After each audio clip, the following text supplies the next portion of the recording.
ಲೈಂಗಿಕ ಕಿರುಕುಳ ಪ್ರಕರಣದಲ್ಲಿ A1 ಆರೋಪಿಯಾಗಿರುವ ಹಾಸನ ಲೋಕಸಭಾ ಕ್ಷೇತ್ರದ ಸಂಸದ ಪ್ರಜ್ವಲ್ ರೇವಣ್ಣ ನಾಪತ್ತೆಯಾಗಿದ್ದಾರೆ. ಏಪ್ರಿಲ್ 26ನೇ ತಾರೀಕು ಹಾಸನ ಲೋಕಸಭಾ ಕ್ಷೇತ್ರದಲ್ಲಿ ತಮ್ಮ ಮತದಾನದ ಹಕ್ಕು ಚಲಾವಣೆ ಮಾಡಿದ ಬಳಿಕ ದೇಶ ಬಿಟ್ಟು ಓಡಿ ಹೋಗಿರುವಂತಹ ಪ್ರಜ್ವಲ್ ರೇವಣ್ಣ ಇನ್ನೂ ಕೂಡ ಭಾರತಕ್ಕೆ ವಾಪಸ್ಸಾಗಿಲ್ಲ. ಈಗಾಗಲೇ ಮುಖ್ಯಮಂತ್ರಿ ಸಿದ್ದರಾಮಯ್ಯನವರ ನೇತೃತ್ವದ ಕಾಂಗ್ರೆಸ್ ಸರ್ಕಾರ ಪ್ರಜ್ವಲ್ ರೇವಣ್ಣ ಮತ್ತು ಅವರ ತಂದೆ HD ರೇವಣ್ಣ ವಿರುದ್ಧ ಕೇಳಿಬಂದಿರುವಂತಹ ಲೈಂಗಿಕ ಕಿರುಕುಳ ಪ್ರಕರಣಗಳಿಗೆ ಸಂಬಂಧಪಟ್ಟ ಹಾಗೆ ತನಿಖೆ ನಡೆಸಲಿಕ್ಕೆ SIT ರಚನೆ ಮಾಡಿದೆ. ಈಗಾಗಲೇ SIT ರೇವಣ್ಣ ಅವರನ್ನು ಕೂಡ ಬಂಧಿಸಿದೆ. ಇದರ ನಡುವೆ ಎರಡು ಪ್ರಮುಖ ಪಕ್ಷಗಳು BJP ಮತ್ತು JDS ಪ್ರಜ್ವಲ್ ರೇವಣ್ಣ ಮತ್ತು ಅವರ ತಂದೆಯ ವಿರುದ್ಧ SIT ನಡೆಸ್ತಾ ಇರುವಂತಹ ತನಿಖೆಯನ್ನು CBIಗೆ ಒಪ್ಪಿಸಬೇಕು ಅಂತೇಳಿ ವಾದವನ್ನು ಮಾಡ್ತಾ ಇದ್ದಾರೆ. ಸೆಂಟ್ರಲ್ ಬ್ಯೂರೋ ಆಫ್ ಇನ್ವೆಸ್ಟಿಗೇಷನ್ಗೆ ಒಪ್ಪಿಸಬೇಕು ಅಂತೇಳಿ CBIಗೆ ಒಪ್ಪಿಸಬೇಕು. CBIಗೆ ಒಪ್ಪಿಸಲಿಕ್ಕೆ ಯಾಕೆ BJP ಮತ್ತು JDSನ ನಾಯಕರು ಇಷ್ಟೊಂದು ಹಕ್ಕೊತ್ತಾಯವನ್ನು ಮಾಡ್ತಾ ಇದ್ದಾರೆ? ಇದರ ಉದ್ದೇಶ ಏನು? CBI ಕೇಂದ್ರದ ಗೃಹ ಸಚಿವಾಲಯದ ಅಡಿಯಲ್ಲಿ ಬರುವಂತಹ ತನಿಖಾ ಸಂಸ್ಥೆ, ದೇಶದ ಪ್ರಮುಖ ತನಿಖಾ ಸಂಸ್ಥೆ. CBIಗೆ ತನಿಖೆಯನ್ನು ಒಪ್ಪಿಸಲಿಕ್ಕೆ ಅಥವಾ CBI ತನ್ನ ತನಿಖೆಯನ್ನು ಕೈಗೊಳ್ಳಲಿಕ್ಕೆ ಆಯಾಯ ರಾಜ್ಯದ ಅನುಮತಿ ಕೊಡುವಂಥದ್ದು ಕಡ್ಡಾಯ. ಅಥವಾ ಒಂದು ವೇಳೆ ಪ್ರಕರಣವನ್ನು CBIಗೆ ಒಪ್ಪಿಸಬೇಕು ಅಂತೇಳಿ ಸಾರ್ವಜನಿಕ ಹಿತಾಸಕ್ತಿ ಅರ್ಜಿಗಳು ಹೈಕೋರ್ಟ್ ಅಥವಾ ಸುಪ್ರೀಂ ಕೋರ್ಟಿಗೆ ಸಲ್ಲಿಕೆಯಾಗಿ ಅಂತಹ ಸಂದರ್ಭದಲ್ಲಿ ದೇಶದ ಸಾಂವಿಧಾನಿಕ ನ್ಯಾಯಾಲಯಗಳು ಪ್ರಕರಣವನ್ನು CBIಗೆ ಒಪ್ಪಿಸುವುದು ಸೂಕ್ತ ಅಂತೇಳಿ ಅಭಿಪ್ರಾಯ ಏನಾದರೂ ಪಟ್ಟರೆ, CBI ತನಿಖೆಗೆ ಆದೇಶವನ್ನು ಕೊಟ್ಟರೆ ಆಗ CBI ತನ್ನ ತನಿಖೆಯನ್ನು ಕೈಗೊಳ್ಳಲಿಕ್ಕೆ ಅವಕಾಶಗಳಿದೆ. ಸೊ ರಾಜ್ಯ ಸರ್ಕಾರದ ಅನುಮತಿ ಕಡ್ಡಾಯ, ಪಾಯಿಂಟ್ ನಂಬರ್ 1. ಅಥವಾ ಸಾಂವಿಧಾನಿಕ ನ್ಯಾಯಾಲಯಗಳು ಅದಕ್ಕೆ ಸಂಬಂಧಪಟ್ಟ ಹಾಗೆ ಆದೇಶವನ್ನು ಕೊಡಬೇಕು ಯಾರಾದರೂ ಅರ್ಜಿಯನ್ನು ಸಲ್ಲಿಸಿದರೆ. ಬಟ್ ಕುಮಾರಸ್ವಾಮಿಯವರು ಒಳಗೊಂಡಂತೆ GT ದೇವೇಗೌಡರು ಮಾತಾಡಿದ್ದಾರೆ, ಕುಮಾರಸ್ವಾಮಿಯವರು ಮಾತಾಡಿದ್ದಾರೆ CBI ಕೊಡಬೇಕು ಅಂಥೇಳಿ, ಪ್ರಹ್ಲಾದ್ ಜೋಶಿ ಮಾತಾಡಿದ್ದಾರೆ, BJPಯ ನಾಯಕರು ಮಾತಾಡಿದ್ದಾರೆ, ಬೈರತಿ ಬಸವರಾಜು ಮಾತಾಡಿದ್ದಾರೆ CBI ತನಿಖೆಗೆ ಒಪ್ಪಿಸಬೇಕು ಈ ಪ್ರಕರಣವನ್ನು ಅಂಥೇಳಿ. ಇಲ್ಲಿ ಒಂದು ಅಂಶವನ್ನು ನಾವು ನೆನಪು ಮಾಡ್ಕೋಬೇಕು. 2013ರಿಂದ 2018 ಅವಧಿಯಲ್ಲಿ ಸಿದ್ದರಾಮಯ್ಯನವರು ಮುಖ್ಯಮಂತ್ರಿ ಆಗಿದ್ದಂತಹ ಸಂದರ್ಭದಲ್ಲಿ IAS ಅಧಿಕಾರಿ DK ರವಿ ಆತ್ಮಹತ್ಯೆ ಮಾಡಿಕೊಂಡಿದ್ದರು. ಜೊತೆಗೆ ಪೊಲೀಸ್ ಅಧಿಕಾರಿ ಗಣಪತಿ ಕೂಡ ಆತ್ಮಹತ್ಯೆ ಮಾಡಿಕೊಂಡಿದ್ದರು. ಈ ಎರಡೂ ಪ್ರಕರಣಗಳನ್ನು CBIಗೆ ಒಪ್ಪಿಸಬೇಕು ಅಂಥೇಳಿ ಆಗ ಇದೇ BJP ಮತ್ತು ಇದೇ JDS, ಅದರಲ್ಲೂ ವಿಶೇಷವಾಗಿ ಮಾನ್ಯ ಮಾಜಿ ಮುಖ್ಯಮಂತ್ರಿ HD ಕುಮಾರಸ್ವಾಮಿಯವರಂತೂ ದೊಡ್ಡ ಮಟ್ಟದ ಹಕ್ಕೊತ್ತಾಯವನ್ನು ಮಾಡಿ ಕೊನೆಗೆ ಸಾರ್ವಜನಿಕರ ಒತ್ತಾಯಕ್ಕೆ ಮಣಿದು ಸಿದ್ದರಾಮಯ್ಯನವರು ಎರಡೂ ಪ್ರಕರಣವನ್ನು ಕೂಡ CBIಗೆ ಒಪ್ಪಿಸಿದರು, DK ರವಿ ಮತ್ತು ಗಣಪತಿ ಪ್ರಕರಣ. ಎಂಥ ವಿಚಿತ್ರ, ಎಂಥ ಕಾಕತಾಳೀಯ! ಕುಮಾರಸ್ವಾಮಿಯವರ ರಾಜಕೀಯ ಇತಿಹಾಸವನ್ನು ಗಮನಿಸಿದ್ರೆ ಬಹುಶಃ ಕುಮಾರಸ್ವಾಮಿಯವರಷ್ಟು ದ್ವಂದ್ವದ, ಸೈದ್ಧಾಂತಿಕ ಕನಿಷ್ಠ ಬದ್ಧತೆ ಇಲ್ಲದ ಒಬ್ಬ ರಾಜಕಾರಣಿ ಯಾರು ಅಂತ ಹೇಳಿದ್ರೆ that is mister Kumaraswamy. DK Ravi ಮತ್ತು ಗಣಪತಿ ಪ್ರಕರಣವನ್ನು CBIಗೆ ಒಪ್ಪಿಸಿದ ಬಳಿಕ CBI ತನಿಖಾ ವರದಿಯನ್ನು ಕೊಡ್ತು. 2018ರಲ್ಲಿ JDS ಮತ್ತು ಕಾಂಗ್ರೆಸ್ ಸಮ್ಮಿಶ್ರ ಸರ್ಕಾರ ರಚನೆ ಮಾಡಿದ ಬಳಿಕ ನಡೆದಂತಹ ಮೊದಲ ಅಧಿವೇಶನದಲ್ಲಿ ಕುಮಾರಸ್ವಾಮಿಯವರು ವಿಧಾನಸಭೆಯಲ್ಲಿ ಪ್ರಸ್ತಾಪ ಮಾಡ್ತಾರೆ. ಕ್ಲೀನ್ ಚಿಟ್ ಕೊಟ್ಟಿದೆ CBI DK ರವಿ ಮತ್ತು ಗಣಪತಿ ಪ್ರಕರಣದಲ್ಲಿ. ಆಗ ಕಾಂಗ್ರೆಸ್ ಸರ್ಕಾರದ ಸಚಿವರಾಗಿದ್ದಂತಹ ಜಾರ್ಜ್ ಒಳಗೊಂಡಂತೆ ಉಳಿದವರಿಗೆ ಕ್ಲೀನ್ ಚಿಟ್ಟನ್ನು ಕೊಟ್ಟಿದೆ. ಸೊ ಸರ್ಕಾರದ ತಪ್ಪಿಲ್ಲ ಅಂಥೇಳಿ, ಕಾಂಗ್ರೆಸ್ ಸರ್ಕಾರದ ತಪ್ಪಿಲ್ಲ ಅಂಥೇಳಿ ಇದೇ ಕುಮಾರಸ್ವಾಮಿಯವರು 2018ರಲ್ಲಿ ಕಾಂಗ್ರೆಸ್ ಸಮ್ಮಿಶ್ರ ಸರ್ಕಾರದಲ್ಲಿ ಮುಖ್ಯಮಂತ್ರಿ ಆಗ್ತಾರಲ್ಲ ಆವಾಗ ಹೇಳ್ತಾರೆ.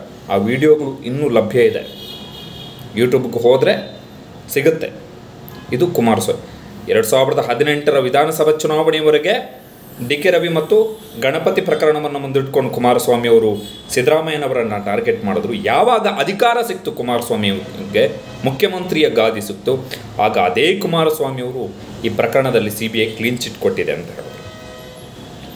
ಪರೇಶ್ ಮೇಸ್ತ ಪ್ರಕರಣ 2018ರ ಚುನಾವಣೆಯಲ್ಲಿ BJP ಅತ್ಯಂತ ಪ್ರಬಲವಾಗಿ ಬಳಸಿಕೊಂಡಂಥ ಒಂದು ಕೇಸು. ಅದನ್ನು ಉತ್ತರ ಕನ್ನಡ ಒಳಗೊಂಡಂತೆ ಕರಾವಳಿ ಭಾಗದಲ್ಲಿ ಮತ ಕನ್ಸಾಲಿಡೇಟ್ ಮಾಡಲಿಕ್ಕೆ ಬಿ ಜೆ ಪಿಗೆ ಲಾಭ ಆಯಿತು. ಆದರೆ ಬಿ ಜೆ ಪಿ ಅಧಿಕಾರದಲ್ಲಿದ್ದಾಗಲೇ CBI ಪರೇಶ್ ಮೇಸ್ತ ಕೇಸಲ್ಲೂ ಕೂಡ ಅದು ಆಕ್ಸಿಡೆಂಟಲ್ ಡೆತ್ ಅಂಥೇಳಿ ತನ್ನ ತನಿಖಾ ವರದಿಯನ್ನು ಕೊಡ್ತು. ಅದರ ಜೊತೆಗೆ ಇನ್ನೊಬ್ಬರು ಆಹಾರ ಇಲಾಖೆಯ ಅಧಿಕಾರಿ ಅನುರಾಗ್ ತಿವಾರಿಯವರ ಸಾವಾದಂತಹ ಸಂದರ್ಭದಲ್ಲಿ ಇದೇ JDS, ಇದೇ ಕುಮಾರಸ್ವಾಮಿಯವರು, ಇದೇ BJPಯವರು ಇದನ್ನೂ ಕೂಡ CBIಗೆ ಒಪ್ಪಿಸಿ ಅಂಥೇಳಿ ಆಗ್ರಹವನ್ನು ಮಾಡಿದ್ರು. ಸಿದ್ದರಾಮಯ್ಯ ಸರ್ಕಾರವನ್ನು ಟಾರ್ಗೆಟ್ ಮಾಡಿದ್ರು. ನಿಮ್ಮಿಂದಲೇ ಈ ಕೊಲೆ ಆಗಿದೆ ಎನ್ನುವಂತಹ ಗಂಭೀರ ಆಪಾದನೆಯನ್ನು ಮಾಡಿದ್ರು.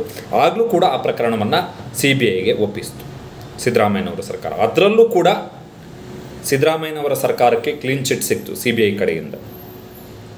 ಸೌಜನ್ಯ ಪ್ರಕರಣ ಅದರಲ್ಲೂ ಕೂಡ CBI ಎಲ್ರಿಗೂ ಕೂಡ ಕ್ಲೀನ್ ಚಿಟ್ಟನ್ನು ಕೊಟ್ಟಿದೆ, ಅಪರಾಧಿಗಳು ಅಲ್ಲ ಅಂಥೇಳಿ ತನಿಖಾ ವರದಿಯನ್ನು ಕೊಟ್ಟಿದೆ. ಸೊ ಈಗ ಇದೇ ಮಾನ್ಯ ಕುಮಾರಸ್ವಾಮಿಯವರು ಪ್ರಜ್ವಲ್ ರೇವಣ್ಣ ಪ್ರಕರಣವನ್ನು CBIಗೆ ಒಪ್ಪಿಸಬೇಕು ಅಂಥೇಳಿ ಹಠ ಹಿಡಿದು ಕೂತಿದ್ದಾರೆ. ವಿಷಯ ಇಷ್ಟೇ, CBI ಏನು ದೊಡ್ಡ ಪರಮ ಪ್ರಾಮಾಣಿಕರು ಇರ್ತಕ್ಕಂತಹ ತನಿಖಾ ಸಂಸ್ಥೆ ಏನೂ ಅಲ್ಲ. CBIಯನ್ನು it is still a cage parrot ಅಂತಲೇ ಕರೆಯುವಂಥದ್ದು, ಪಂಜರದ ಒಳಗಿನ ಗಿಳಿ ಅಷ್ಟೇ ಅದು CBIನಲ್ಲಿರುವ ಅಧಿಕಾರಿಗಳು ಪರಮ ಪ್ರಾಮಾಣಿಕರು, ಅವರಿಗಿಂತ ಪರಮ ಪ್ರಾಮಾಣಿಕರು ಈ ಭೂಮಂಡಲದಲ್ಲೇ ಇಲ್ಲ ಎನ್ನುವಷ್ಟರ ಬಿಲ್ಡಪ್ಪನ್ನು CBIಗೆ ಕೊಡುವಂಥ ಅವಶ್ಯಕತೆ ಇಲ್ಲ. ಆಮೇಲೆ CBI ಅಂದ ತಕ್ಷಣ ಏನೋ ಕೆದಕಿ ಹಾಗೆ ಹೀಗೆ ಮಾಡಿ ಎಲ್ಲವನ್ನು ಹೊರಗಾಕ್ತಾರೆ.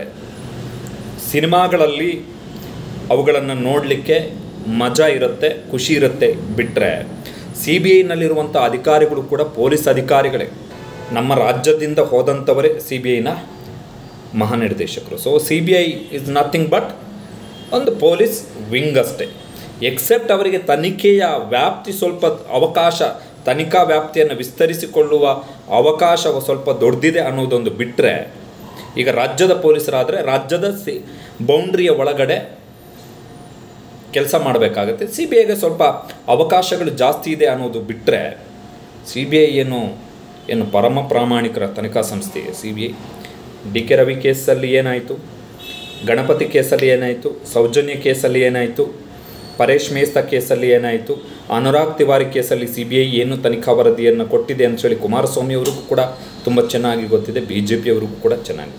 ಯಾಕೆ ಹಾಗಾದರೆ ಪ್ರಜ್ವಲ್ ರೇವಣ್ಣ ಕೇಸನ್ನು CBIಗೆ ಒಪ್ಪಿಸಬೇಕು ಅಂಥೇಳಿ ಕುಮಾರಸ್ವಾಮಿಯವರು ಮತ್ತು BJPಯವರು ಹಕ್ಕೊತ್ತಾಯವನ್ನು ಮಾಡ್ತಿದ್ದಾರೆ ಅಂತ ಹೇಳಿದ್ರೆ, ಇಟ್ಸ್ ಓನ್ಲಿ ರೀಸನ್, ಕೇಂದ್ರದಲ್ಲಿ ಸದ್ಯಕ್ಕೆ ಮೋದಿಯವರ ಸರ್ಕಾರ ಇರುವ ಕಾರಣ ಪ್ರಜ್ವಲ್ ರೇವಣ್ಣ ಅವರನ್ನು ಬಚಾವ್ ಮಾಡಬಹುದು. ದೇವೇಗೌಡರ ಮಗನನ್ನು, ದೇವೇಗೌಡರ ಮೊಮ್ಮಗನನ್ನು ಬಚಾವ್ ಮಾಡಬಹುದು ಎನ್ನುವಂಥ ಏಕೈಕ ಉದ್ದೇಶ ಅಷ್ಟೇ ಮೇಲ್ನೋಟಕ್ಕೆ ಕುಮಾರಸ್ವಾಮಿ ಅವರಿಗೆ ಕಾಣ್ತಾ ಇದೆ. ನೋಡಿ, ಕುಮಾರಸ್ವಾಮಿ ಅವರು ಮಂಗಳವಾರ ನಡೆಸಿದಂತಹ ಸುದ್ದಿಗೋಷ್ಠಿಯಲ್ಲಿ ಆ ತನಿಖೆಗೆ ಸಂಬಂಧಪಟ್ಟಂಥ ಕೆಲವೊಂದಿಷ್ಟು ಪ್ರಮುಖ ಮಾಹಿತಿಗಳನ್ನೆಲ್ಲ ಮಾಧ್ಯಮಗಳ ಮುಂದೆ ಹಂಚಿಕೊಂಡಿದ್ದಾರೆ. ಆದರೆ ಕುಮಾರಸ್ವಾಮಿ ಅವರ ಹತ್ರ ಪ್ರಶ್ನೆ ಕೇಳ್ತಾರೆ, ಪ್ರಜ್ವಲ್ ರೇವಣ್ಣ ಎಲ್ಲಿದ್ದಾರೆ ಅಂತ ಹೇಳಿದ್ರೆ ಕುಮಾರಸ್ವಾಮಿ ಅವ್ರಿಗೆ ಗೊತ್ತಿಲ್ಲ. ಕುಮಾರಸ್ವಾಮಿ ಅವರಿಗೆ ಯಾರ ಜೊತೆ ಎಲ್ಲೋಗಿದ್ದಾರೆ ಎನ್ನುವಂಥ ಮಾಹಿತಿ ಇರುತ್ತೆ. ಯಾವ ದಿನಾಂಕ ಯಾರು ಕೇಸನ್ನು ಬರೆಸಿದ್ರು, ಯಾರನ್ನು ಭೇಟಿಯಾದರು, ಯಾವ ಹೋಟೆಲ್ನಲ್ಲಿ ಭೇಟಿಯಾದರು, ಎಷ್ಟೊತ್ತಿಗೆ ಭೇಟಿಯಾದರು, ಯಾಕೆ ಭೇಟಿಯಾದರು, ಇಷ್ಟೆಲ್ಲ ಮಾಹಿತಿಗಳು ಕುಮಾರಸ್ವಾಮಿ ಅವರಿಗಿರುತ್ತೆ. ಆದರೆ ತಮ್ಮ ಅಣ್ಣನ ಮಗ ಪ್ರಜ್ವಲ್ ರೇವಣ್ಣ, ದೇಶ ಬಿಟ್ಟು ಓಡಿ ಹೋಗಿರುವಂತಹ ಪ್ರಜ್ವಲ್ ರೇವಣ್ಣ ಎಲ್ಲಿದ್ದಾನೆ ಅಂಥೇಳಿ ಕುಮಾರಸ್ವಾಮಿ ಅವ್ರಿಗೆ ಗೊತ್ತಿಲ್ವಂತ. ನಂಬಬೇಕಿದನ್ನು. ಸೊ CBIಗೆ ಒಪ್ಪಿಸಬೇಕು ಎನ್ನುವಂಥದ್ದು ಮೇಲ್ನೋಟಕ್ಕೆ ಕೇಸನ್ನು ಮುಚ್ಚಿ ಹಾಕುವಂತಹ ಪ್ರಯತ್ನದ ಹುನ್ನಾರದ ಭಾಗದ ರೀತಿ ಇದೆ ಇದು. ಬಿಕಾಸ್ ಕೇಂದ್ರದಲ್ಲಿ ಮೋದಿಯವರ ಸರ್ಕಾರ ಇರೋದರಿಂದ ಮುಚ್ಚಿ ಹಾಕಬಹುದು ಎನ್ನುವಂಥ ಲೆಕ್ಕಾಚಾರದಲ್ಲಿದ್ದಂಗಿದೆ. ಈಗಾಗಲೇ SIT HD ರೇವಣ್ಣ ಅವರನ್ನು ಅರೆಸ್ಟ್ ಮಾಡಿದೆ. ಕುಮಾರಸ್ವಾಮಿ ಅವರಿಗೆ ಮಹಿಳಾ ಕಾಳಜಿ ಹೊಂದಿದ್ದರೆ ಫಸ್ಟ್ ಆಫ್ ಆಲ್ ಅವರು ಹಾಸನದಲ್ಲಿ ಟಿಕೆಟನ್ನೇ ಕೊಡ್ತಾ ಇರಲಿಲ್ಲ ಪ್ರಜ್ವಲ್ ರೇವಣ್ಣ ಅವರಿಗೆ. ಕುಮಾರಸ್ವಾಮಿ ಅವರು ಆ್ಯಕ್ಚುಲಿ ಸುಳ್ಳು ಹೇಳ್ತಿದ್ದಾರೆ ಕುಮಾರಸ್ವಾಮಿ ಅವರು. ಪ್ರಜ್ವಲ್ ರೇವಣ್ಣ ಅವರಿಗೆ ಟಿಕೆಟನ್ನೇ ಕೊಡ್ತಾ ಇರಲಿಲ್ಲ, ಆದರೆ ಟಿಕೆಟ್ ಕೊಟ್ಟಿದ್ದಾರೆ. ಎರಡನೆಯದಾಗಿ ಈ ಪ್ರಕರಣದಲ್ಲಿ ಓಡಿ ಹೋಗಿರುವಂತಹ ಪ್ರಜ್ವಲ್ ರೇವಣ್ಣ ಕುಮಾರಸ್ವಾಮಿ ಹೇಳಬೇಕಿತ್ತು, ನೀನು ಬರಬೇಕು, ತನಿಖೆಯನ್ನು ಎದುರಿಸಬೇಕು, ಸತ್ಯಾಸತ್ಯತೆ ಜನಕ್ಕೆ ಗೊತ್ತಾಗಬೇಕು, ನೀನು ತಪ್ಪು ಮಾಡಿದ್ರೆ ಶಿಕ್ಷೆ ಆಗಬೇಕು, ಇಲ್ಲದಿದ್ದರೆ ನಿನ್ನ ರಕ್ಷಣೆ ಆಗುತ್ತೆ ಅಂತೇಳಿ. ಕುಮಾರಸ್ವಾಮಿ ಆ ಮೆಸೇಜನ್ನು ಕೊಟ್ಟೇ ಇಲ್ವಲ್ಲ ಪ್ರಜ್ವಲ್ ರೇವಣ್ಣಗೆ. ಕುಮಾರಸ್ವಾಮಿ ಅವರ ಹತ್ರ ಎಲ್ಲ ಡಾಕ್ಯುಮೆಂಟುಗಳಿದೆ, ಯಾರು ಎಲ್ಲಿ ಓಡಾಡ್ತಿದ್ದಾರೆ, ಏನು ಮಾಡ್ತಿದ್ದಾರೆ, ಯಾವ ರೆಸಾರ್ಟ್ನಲ್ಲಿ ಮೀಟ್ ಮಾಡಿದ್ದಾರೆ, ಎಲ್ಲಿ ಹೋಗ್ತಿದ್ದಾರೆ, ಎಲ್ಲ ಮಾಹಿತಿಗಳು ಇರುವಂತಹ ಕುಮಾರಸ್ವಾಮಿ ಅವರಿಗೆ ತಮ್ಮ ಅಣ್ಣನ ಮಗ ಎಲ್ಲಿದ್ದಾನೆ ಎನ್ನುವಂತಹ ಮಾಹಿತಿ ಗೊತ್ತಿಲ್ಲ ಅನ್ನೋದಾದರೆ ಕುಮಾರಸ್ವಾಮಿ ಅವರು ಇನ್ನೆಷ್ಟರ ಮಟ್ಟಿಗೆ ನಾಟಕವನ್ನು ಆಡ್ತಾ ಇರ್ಬೋದು.